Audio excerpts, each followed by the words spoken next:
Hi guys, welcome to today's plan and recap. Our patient today is has got decayed teeth and they need to be removed because of the excessive decay and also because of the infections in his jaws.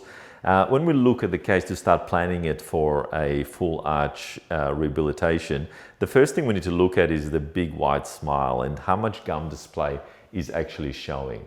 Because the gum display is going to tell us how much restorative space we're going to need, which we can then correlate to the x-ray. So you can see the gums here, even in the very back tooth, you can see some gum. And when we look at the x-ray, that gum that you're seeing there is the molar tooth. And if we don't do any sort of bone adjustment, then we're not going to have any restorative space. But when we do the required bone adjustment, then we end up really right at the base of the sinus. So this case is going to need to have a sinus crush in order to be able to achieve the restorative space that we need.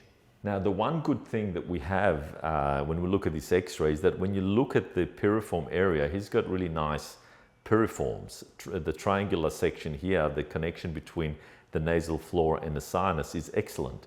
So I'm able to get excellent, nice long implants and excellent stability from that area.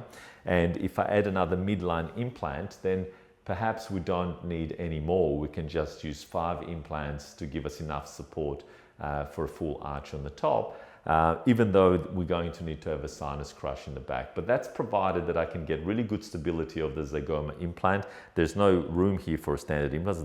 That's going to need the zygoma together with the sinus crush. And if I can get a good stability of the zygoma implant, then 5 should be enough in this particular case. If we look at this transverse view and we look at the midline area, you can see that there is the nasopalatine canal. It's very small, which means it's excellent if we wanted to put an implant into that canal. But there's also a lot of bone in the nasal spine area. And in this particular case, because the nasopalatine canal is so far palatal, if we're going to put an implant into it, we're going to have to bring the access hole a lot further forward, and that could create quite a bulky restoration. So the option here, the more ideal option is to put it in the nasal spine area, because that would mean that the bridge is going to be quite thin and a lot more comfortable than putting it into the nasopalatine canal.